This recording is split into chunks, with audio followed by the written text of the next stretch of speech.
Madame, Monsieur, bonjour. Merci de nous rejoindre à la une de l'actualité. Le Conseil des ministres qui sera présidé aujourd'hui par le président de la République, Abdelmadjid Tebboune. Une réunion consacrée entre autres à la présentation d'un exposé conjoint des secteurs de l'agriculture et du commerce.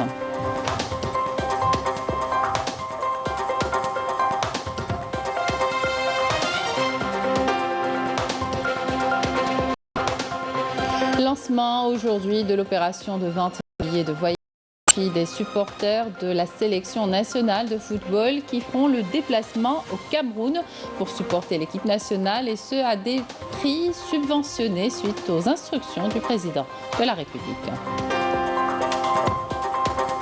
On revient ce matin sur la flambée injustifiée du prix de la pomme de terre. Le ministère de l'Agriculture réagit par le déstockage de 15 000 tonnes de pommes de terre à partir de cette semaine, une mesure qui vise à stabiliser le marché.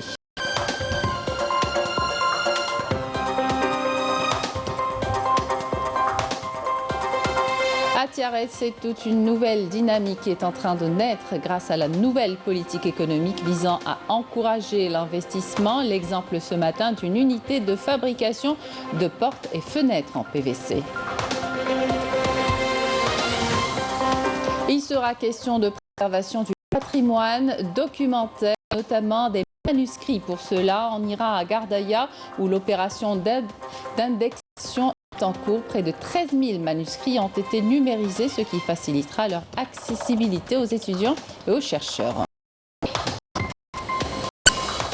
Bienvenue à tous. Le président de la République, Abdelmadjid Tebboune, chef suprême des forces armées et ministre de la Défense nationale, préside aujourd'hui une réunion du Conseil des ministres consacrée à la présentation d'un exposé conjoint des secteurs de l'agriculture et du commerce sur la disponibilité des matières stratégiques et les prévisions de production des matières agricoles essentielles, outre l'examen du projet de loi sur promotion de l'investissement, les procédures civiles et pénales et la pêche et l'agriculture.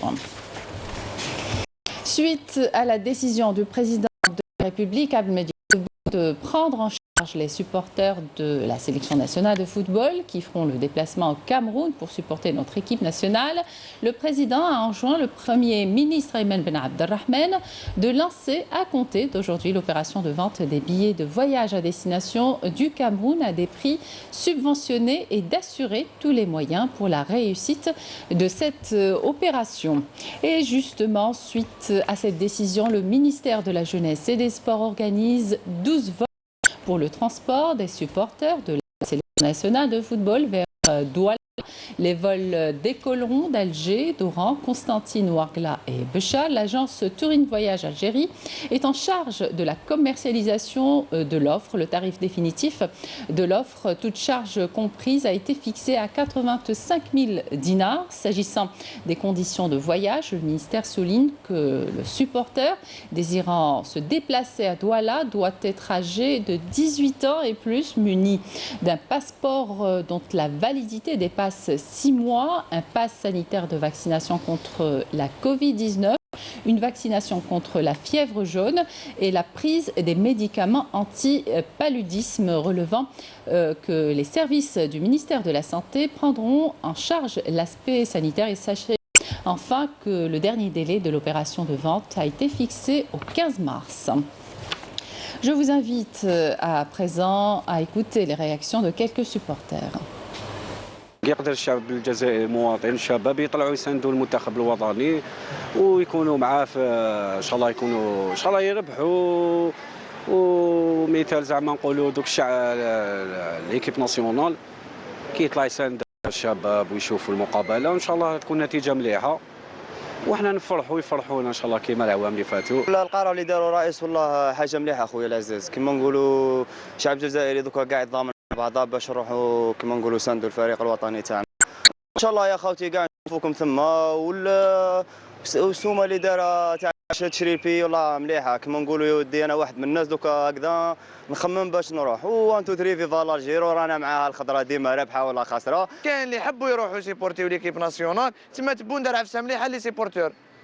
هذا واش نقدر نقول، وان شاء الله يكون فيها الخير علينا ان شاء الله يا ربي وفيها خير ان شاء الله. 1 2 3 في فالارجيري هذا نشوفوا تحفيز زعما كاينه من الدوله باش تشجع المنتخب الوطني بيان سير وباش حتى وثاني احنا ماذا بينا نبغوا الاعلام ونبغوا الخضره تاعنا وماذا بينا احنا نربحوا ونروحوا كوب دي موند فاهم بيان سور هذه حاجه شابه ان شاء الله يا رب يفرحونا وحنا ثاني نفرحوهم هما غير يفرحونا تما في الصاد وحنا نفرحوهم برا.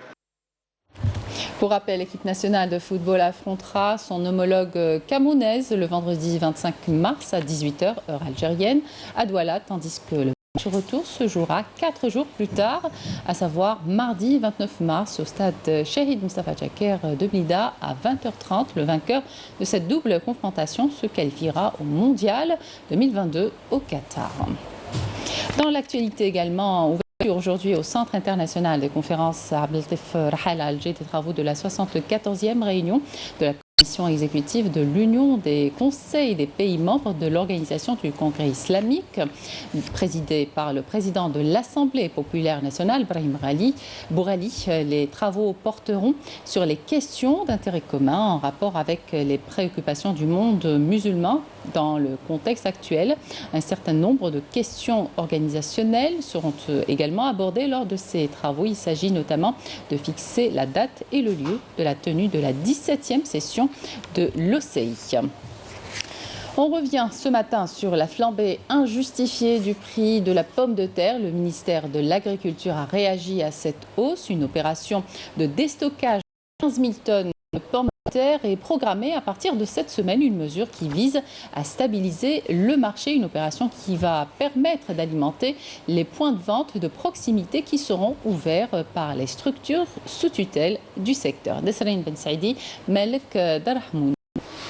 Le prix de la pomme de terre est reparti à la hausse ces derniers jours. Ce légume considéré comme aliment de base dans la cuisine algérienne est vendu au prix de 120 dinars, frôlant même les 140 dinars le kilo dans plusieurs régions du pays. Une hausse significative au cœur des préoccupations des consommateurs et même des commerçants qui dénoncent cette augmentation qui a rendu cet aliment presque inaccessible. Ce n'est pas normal, la pomme de terre est vendue à 140 dinars le kilo. Des fois, je la trouve à 100 dinars, mais elle est de mauvaise qualité. Vous vous rendez compte, 5 kilos de pommes de terre coûtent environ 600 dinars. Cela fait 2 mois que le prix de pommes de terre ne cesse d'augmenter. Je l'ai acheté entre 110 et 120 dinars le kilo au marché de Go. Suite à la flambée injustifiée des prix de la pomme de terre, le ministère de l'Agriculture a décidé de lancer une opération de déstockage de 15 000 tonnes de pommes de terre de consommation. Une mesure qui vise à stabiliser le prix de ce produit de première nécessité qui a connu une hausse importante malgré une production satisfaisante. Nous espérons vraiment que la semaine prochaine, il y aura une baisse des prix. Nous aurons également le choix entre la pomme de terre et celle de Tiaza et d'Alger. Dans un mois, la pomme de terre de Indefla, de Moustagan et de la Mitidja feront leur entrée dans les marchés. Les prix devraient normalement baisser. L'opération de déstockage permettra d'alimenter les points de vente de proximité qui seront ouverts par les structures sous tutelle du secteur. Pour rappel, le marché de la pomme de terre est approvisionné actuellement par la production d'arrière-saison en attendant l'arrivée sur le marché de la récolte de saison dès la fin du mois en cours. À El Oued, véritable pôle agricole, la production de pommes de terre est abondante. Près de 8 millions de quintaux ont été récoltés. Malgré cela, son prix connaît toujours une hausse. Prix affiché à plus de 100 dinars le kilo. Raouf Hamouch. De terres arides et stériles, ces agriculteurs d'El Oued ont réussi à transformer ces parcelles en de vastes champs verdoyants où différents produits agricoles sont cultivés. La disponibilité de l'eau et la qualité de la terre contribuent à la production de 50% des besoins du marché national en pommes de terre. Malgré cela, le prix de ce tubercule de large consommation connaît depuis quelques semaines une forte hausse. Nous avons commencé la récolte de la pomme de terre depuis novembre dernier. Effectivement, aujourd'hui, les prix se sont envolés. Le consommateur est pénalisé. Mais quand vous voyez les coûts de production de ce produit, vous comprendrez la cherté de la pomme de terre. La pomme de terre est devenue trop chère pour le consommateur. Les agriculteurs sont aussi responsables de cette situation. Certains attendent que les prix s'envolent pour commercialiser leur production. Nous ne sommes pas responsables. Il faut comprendre que l'agriculteur comme le consommateur est pénalisé par cette hausse des prix injustifiée. Les services agricoles d'El Oued ont procédé au déstockage une grande quantité de pommes de terre, une façon de contrer la flambée des prix de ce produit.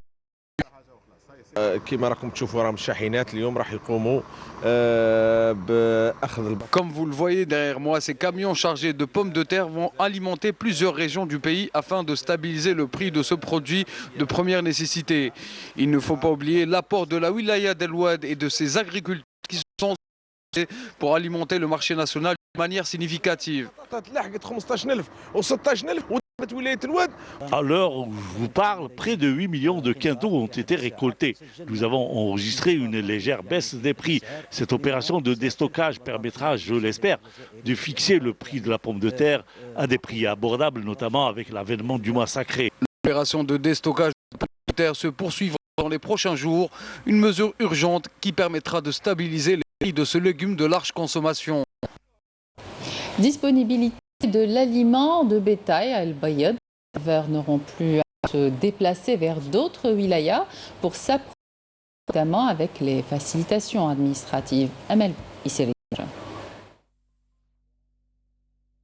Ce point de vente d'orge et de seigle à El Bayad rouvre enfin ses portes. La reprise de son activité permet de réduire les frais de transport de l'aliment de bétail. Les éleveurs ovins et bovins de la région se disent satisfaits de cette initiative. C'est une très bonne initiative, on souffrait beaucoup. Il fallait se déplacer jusqu'à la wilaya de Sida pour acheter l'aliment de bétail et parfois il fallait attendre 15 jours, voire un mois pour le recevoir. Aujourd'hui, on est très content d'avoir ce point de vente ici près de chez nous. C'est moins cher par rapport à ailleurs, c'est une très bonne initiative, mais la quantité reste insuffisante. Nous avons distribué plus de 80 000 quintaux d'orge et de seigle. Nous allons poursuivre la distribution dans les prochains jours. En effet, un programme spécial pour la vente de l'aliment de bétail a été tracé par la coopérative des céréales et des légumes secs d'El Bayad, ce qui permettra de faciliter les procédures administratives aux éleveurs ovins et bovins. Aujourd'hui, comme vous venez de voir sur le terrain, la majorité des problèmes auxquels faisaient face les éleveurs ont été réglés. Des facilitations qui entrent dans le cadre de l'accompagnement des éleveurs, ce qui leur permettra de poursuivre leur activité dans les meilleures conditions. L'Algérie vit aujourd'hui des mutations multidimensionnelles parallèlement aux réformes politiques entamées par le président de la République. Les mesures prises au profit du secteur des start-up, par exemple, sont une première en Algérie et qui visent à aplanir les obstacles entravant les projets connaissances permettant de mettre en place une économie basée sur la connaissance. Comment faire, Fatia Amami? Dans un monde de plus en plus globalisé, le recours aux solutions proposées par les start-up innovantes est devenu indispensable. L'Algérie a fait le choix de faire le secteur des start-up le levier de l'économie nationale grâce à la nouvelle politique du président de la République, Abdelmajid Tebboune. Convaincu de l'importance des start-up, le président Tebboune a institué pour la première fois dans l'histoire de l'Algérie un ministère dédié aux start-up et à l'économie de la connaissance pour réglementer le secteur et aider les jeunes porteurs de projets à lancer leurs start-up. Les start-up permettent l'innovation dans différents secteurs d'activité, y compris le numérique, la création d'emplois et par là même la croissance économique. En effet, de nombreuses start-up ont réussi, notamment durant la période de pandémie, de faire passer l'Algérie du statut de pays importateur au statut d'exportateur de certains produits de prévention contre le coronavirus. Le président de la République, Abdelmajid Tebboune, depuis son investiture, a tenu à œuvrer en faveur de la promotion des start-up au sein de l'économie nationale à travers des mesures et des mécanismes de soutien pour accompagner les jeunes porteurs de projets en levant les entraves bureaucratiques au profit des micro-entreprises innovantes.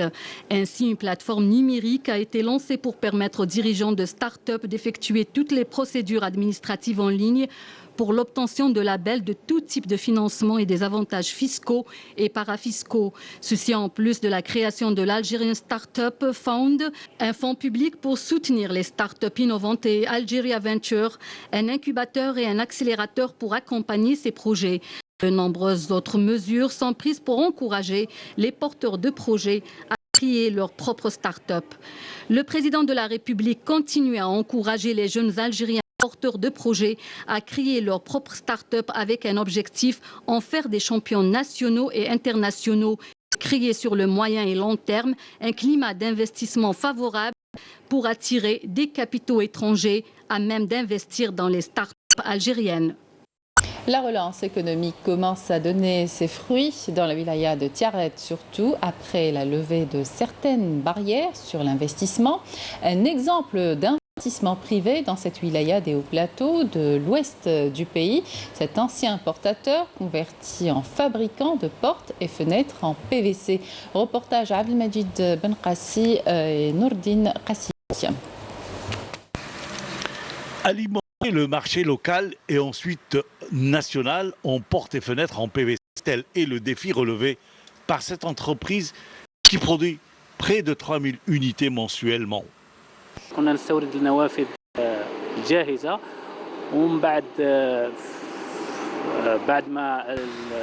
Avant, j'étais importateur de fenêtres. Ensuite, avec l'encouragement de l'investissement, j'ai bénéficié d'une parcelle de terrain de 6300 mètres carrés et nous avons réalisé cette fabrique.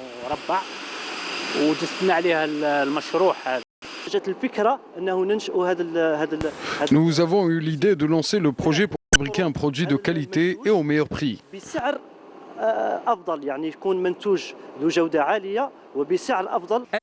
Avec le recrutement de jeunes diplômés, cette même unité compte mettre en place une ligne de production de dernière génération.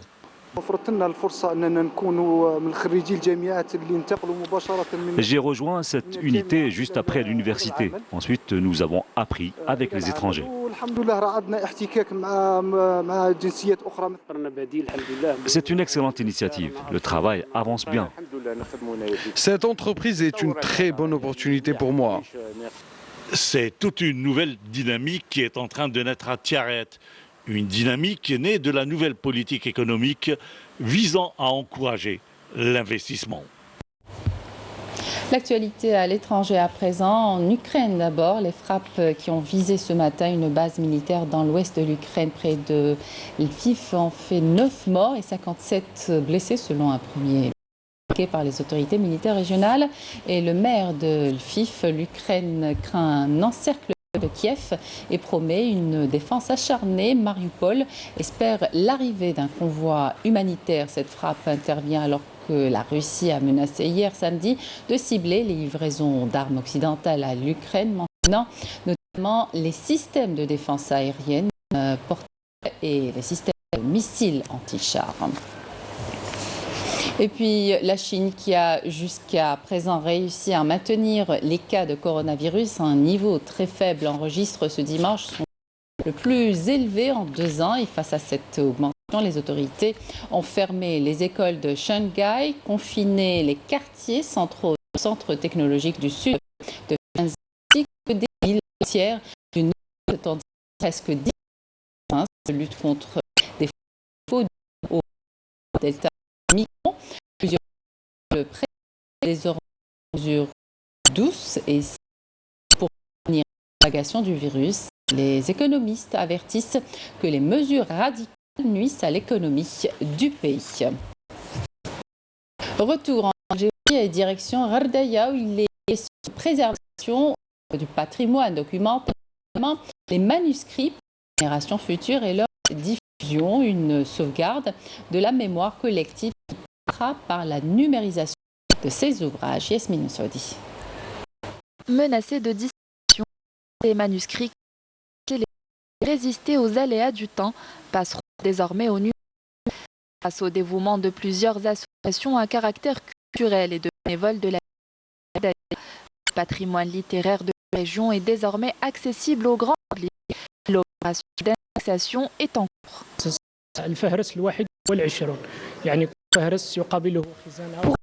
L'établissement est arrivé à l'index numéro 21. Ces index ont été réalisés méticuleusement académique et scientifique. Nous sommes sur le point de numériser 13 000 manuscrits. Ce n'est qu'une partie de notre travail. Nous voudrions numériser l'ensemble des manuscrits de la région. C'est sur cette plateforme numérique que les manuscrits sont exposés, ce qui permettra entre autres de faciliter la tâche aux étudiants et chercheurs.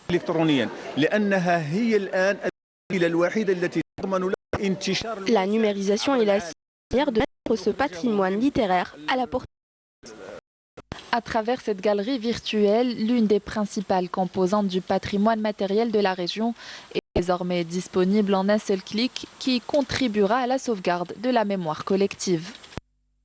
Football pour terminer, Ligue 1, 21e journée, 3 matchs au programme, MC Alger, RC Relisen, CS Constantine, Tlemcen et enfin Paradouacé, NC Magra. Et en groupe de la Confédération africaine de football, groupe B, 4e journée, la GSA a fait d'El Ittihad ce dimanche au stade du 5 juillet d'Alger. Ce sera à 20h avec l'intention de l'emporter et consolider ses chances de qualification pour les quarts de finale du groupe. Voilà, c'était la dernière information de cette édition. Merci de votre attention. Tout de suite, les prévisions météo avec Kemal Aribi. Excellent de programme sur Canal+.